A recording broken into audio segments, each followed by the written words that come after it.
প্রিয় দর্শক, জানিয়ে দেব আমাদের হাতে থাকা সর্বশেষ আপডেট বাংলা খবর। চ্যানেলটি সাবস্ক্রাইব করে আমাদের সাথেই থাকুন।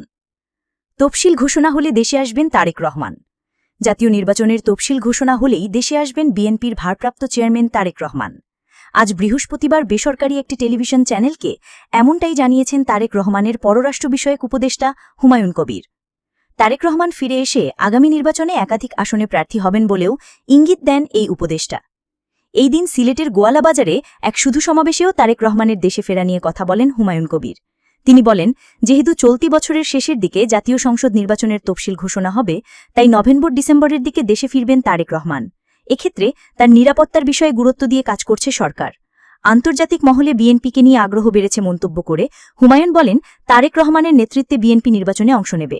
সরকার গঠন করলে তিনিই প্রধানমন্ত্রী হবেন। এজন্য আন্তর্জাতিক মহলে বিএনপিকে নিয়ে ব্যাপক আগ্রহ বেড়েছে। এদিকে মার্কিন রাষ্ট্রদূতের সঙ্গে বৈঠক প্রসঙ্গে হুমায়ুন কবির বলেন, আলোচনা ছিল খুবই সৌজন্যমূলক। তবে দেশের সার্বিক পরিস্থিতি, তারেক রহমানের ভাবনা এবং তিনি যদি নির্বাচিত হন তাহলে দেশ নিয়ে পরিকল্পনা, এসব বিষয় নিয়ে আলোচনা হয়েছে। ১/১১ সেনা সমর্থিত তত্ত্বাবধায়ক সরকারের আমলে গ্রেপ্তার হন বিএনপির তৎকালীন senior vice chairman Tarique Rahman. পরের বছর জামিন দিয়ে তাকে দেশ ছাড়তে বাধ্য করা হয়। পাড়ি দেন লন্ডনে। শুরু হয় তারেক রহমানের নির্বাসিত জীবন। এরপর কেটে গেছে ১৭টি বছর। ৫ আগস্ট গণ অভ্যুত্থানের পর ১/১১ এবং আওয়ামী লীগ আমলে হওয়া সব মামলায় খালাস পান তারেক রহমান। এরপর থেকে অনেকের প্রশ্ন, নতুন বাংলাদেশে কবে ফিরবেন তারেক রহমান? এদিকে জুলাই ঘোষণাকে সংশোধন করতে হবে মিয়া গোলাম পরোয়ার। জুলাই ঘোষণাপত্রে একটি নির্দিষ্ট দলের চিন্তা চেতনার প্রকাশ পেয়েছে বলে রাজনীতির ময়দানে গুঞ্জন উঠেছে, এমন মন্তব্য করেছেন বাংলাদেশ জামায়াতে ইসলামী সেক্রেটারি মিয়া গোলাম পরোয়ার। তিনি বলেন, জাতি জুলাই বিপ্লবের অপেক্ষায় ছিল। দেশের ইতিহাসে এটি একটি গুরুত্বপূর্ণ অবদান হিসেবে লিপিবদ্ধ থাকবে। তবে শত শত মানুষের রক্ত ও জীবন যদি ব্যর্থ হয়ে যায়, তাহলে আরেকটি ফ্যাসিবাদের জন্ম হতে পারে। তিনি অভিযোগ করে বলেন, বিচারক হত্যা, পিলখানা হত্যাকাণ্ড, শাপলা চত্বরের ঘটনা এবং শিক্ষকদের অবদান, এসব কিছুই জুলাই ঘোষণাপত্রে অন্তর্ভুক্ত হয়নি। জুলাইয়ের যে আকাঙ্ক্ষা ছিল তা ঘোষণাপত্রে প্রতিফলিত হয়নি। এসব বিষয় অন্তর্ভুক্ত করে ঘোষণাপত্রটি সংশোধন করতে হবে। বৃহস্পতিবার ৭ আগস্ট বিকাল ৩টায় জাতীয় প্রেস ক্লাবের আব্দুস সালাম হলে ৩ তলায় বাংলাদেশ আদর্শ শিক্ষক ফেডারেশন আয়োজিত ২০০৪ সালের ঐতিহাসিক জুলাই গণ অভ্যুত্থান স্মরণে ছাত্র শিক্ষক জনতার অবদান ও করণীয় শীর্ষক এক আলোচনা সভায় প্রধান বক্তা হিসেবে এসব কথা বলেন। জুলাই ঘোষণাকে সংশোধন করতে হবে মিয়া গোলাম পরোয়ার। বাংলাদেশ উন্নত না হওয়ার পেছনে মেধাবীরাই দায়ী, শিবির সেক্রেটারি গোলাম পরোয়ার। গোলাম পরোয়ার আরও বলেন, জুলাই ঘোষণাপত্রে ইসলামপন্থীদের অবদান মূল্যায়িত হয়নি। প্রধান উপদেষ্টার তৈরি ঘোষণাপত্রটি অসম্পূর্ণ। বিদ্যমান ব্যবস্থায় নির্বাচন হলে নতুন ফ্যাসিবাদের জন্ম হতে পারে।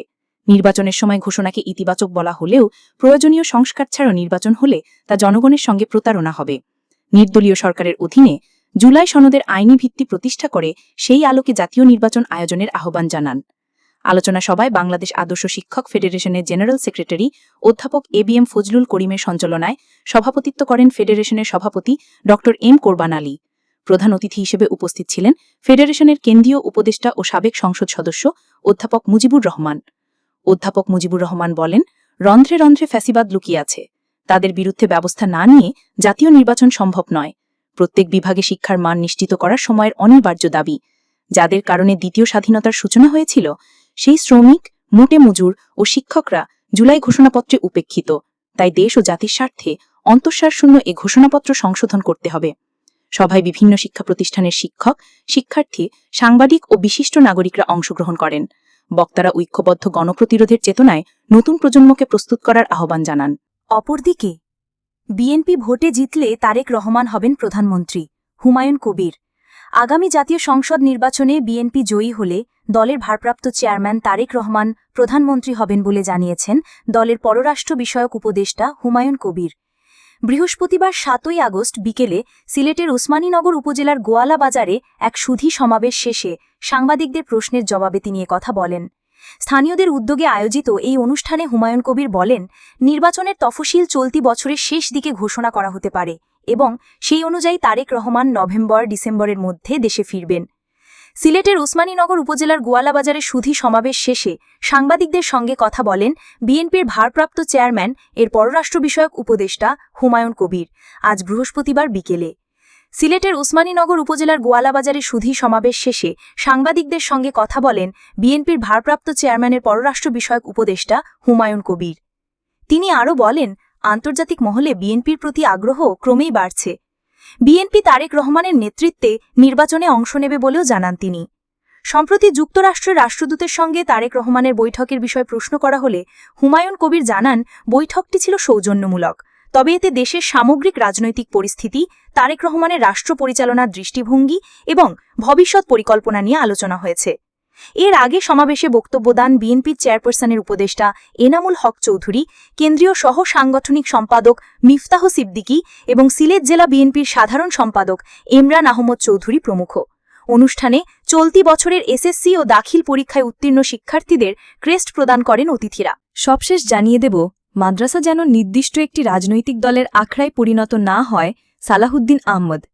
বিএনপি স্থায়ী কমিটির সদস্য সালাহুদ্দিন আহমদ বলেছেন, আমরা মাদ্রাসা শিক্ষা সম্প্রসারণ চাই, কিন্তু মাদ্রাসা শিক্ষাঙ্গনকে একটি নির্ধারিত দলীয় রাজনীতির কেন্দ্র হিসেবে পরিণত হোক সেটা চাই না। আজ বৃহস্পতিবার সন্ধ্যায় রাজধানীর মহাখালীস্থ গাউসুল আজম কমপ্লেক্সে মাদ্রাসা শিক্ষক কর্মচারীদের সংগঠন বাংলাদেশ জামিয়াতুল মুদ্দারেসিনের নেতৃবৃন্দের সঙ্গে লিয়াজো কমিটির সভা শেষে ব্রিফিংয়ে তিনি এসব কথা বলেন। সালাহুদ্দিন আহমদ বলেন, বিএনপি ইসলামী মূল্যবোধে বিশ্বাসী রাজনৈতিক দল। আমরা শহীদ প্রেসিডেন্ট জিয়াউর রহমানের দল, সংবিধানে বিসমিল্লাহির রহমানির রহিম সংযোজনকারী দল এবং মহান আল্লাহর উপর আস্থা ও বিশ্বাস সংবিধানে সংযুক্তকারী দল।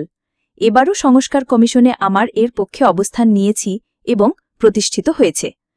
তিনি বলেন, বাংলাদেশে ইসলাম, কোরআন, সুন্নাহর বিপরীতে শরীয়ত বিরোধী কোনো আইন প্রণীত হবে না।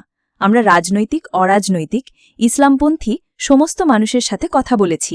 হাটহাজারী মাদ্রাসায় গিয়েছিলাম, হেফাজতে ইসলাম বাংলাদেশের নায়েবি আমিরের সঙ্গে কথা বলেছি, ছারসিনা পীর সাহেবের সঙ্গে দেখা করেছি। আলিয়া মাদ্রাসা ধারার যে সকল মুরব্বী আছেন তাদের সঙ্গে দেখা করেছি, কথা বলেছি। উদ্দেশ্য একটাই, বাংলাদেশের সকল জনগোষ্ঠীকে আমরা একত্রিত করে ঐক্যবদ্ধ করে এমনভাবে দেশ পরিচালনা করতে চাই যেখানে বিভক্তি থাকবে না। বিএনপির স্থায়ী কমিটির সদস্য নজরুল ইসলাম খান বলেন, আমাদের নেতা অর্থাৎ জিয়াউর রহমান বিএনপির প্রতিষ্ঠাতা এমন এক সময় বিএনপি প্রতিষ্ঠা করেছিলেন যখন এদেশের মানুষেরা এমন একটি রাজনৈতিক দল দেখতে চেয়েছিল যে দল তাদের আদর্শকে ধারণ করবে, ধর্মীয় মূল্যবোধের প্রতি অনুগত থাকবে, সংখ্যাগরিষ্ঠ মানুষের মনোভাব ধারণ করবে। সে কারণে তিনি সংবিধানে বিসমিল্লাহির রহমানির রহিম এবং মূলনীতিতে আল্লাহর উপর বিশ্বাস ও আস্থার কথা বলেছিলেন। আমরা তারই কর্মী। শহীদ জিয়া যা করেছিলেন পরবর্তীতে তা অন্যরা বদলাতে পারেনি। এরপরে অনেক সরকার এসেছে, কিন্তু বিসমিল্লাহির রহমানির রহিম বাদ দেওয়া সম্ভব হয়নি। আল্লাহর উপর বিশ্বাস ও আস্থা বাদ দেওয়ার চেষ্টা করেছিল, কিন্তু সম্ভব হয়নি। বাংলাদেশ জামিয়াতুল মুদ্দারেসিনের সভাপতি ও দৈনিক ইনকিলাব সম্পাদক আলহাজ এএম বাহাউদ্দিন বলেন, ২০,০০০ দরবার, ২০,০০০ প্রতিষ্ঠান ও ৫৫ লাখ শিক্ষার্থীর প্রতিনিধিত্ব করে বাংলাদেশ জামিয়াতুল মুদ্দারেসিন। এর আগে মাদ্রাসা শিক্ষার্থী সংখ্যা আরও বেশি থাকলেও বিগত আওয়ামী সরকারের মাদ্রাসা বিরোধী কর্মকাণ্ডের কারণে ছাত্রছাত্রী অনেক কমেছে। তবে এখনও ৫৫ লাখ শিক্ষার্থী আছে এবং ২০,০০০ প্রতিষ্ঠান আছে। গত ১০ মাস ধরে মাদ্রাসা শিক্ষায় জামায়াতে ইসলামী একক নিয়ন্ত্রণ প্রতিষ্ঠা করেছে মন্তব্য করে জমিয়ত সভাপতি বলেন, এদেশের মানুষ নিজেদের অর্থে মাদ্রাসা শিক্ষা শুরু করেছেন, কোনো রাজনৈতিক উদ্দেশ্যে করেননি। এই অনুষ্ঠানে স্বাগত বক্তব্য দেন জমিয়তুল মুদ্দারেসিনের মহাসচিব অধ্যক্ষ মাওলানা শাব্বির আহমদ মুমতাজি। এ সময় জমিয়তের কেন্দ্রীয় এবং বিভিন্ন জেলার নেতৃবৃন্দ উপস্থিত ছিলেন।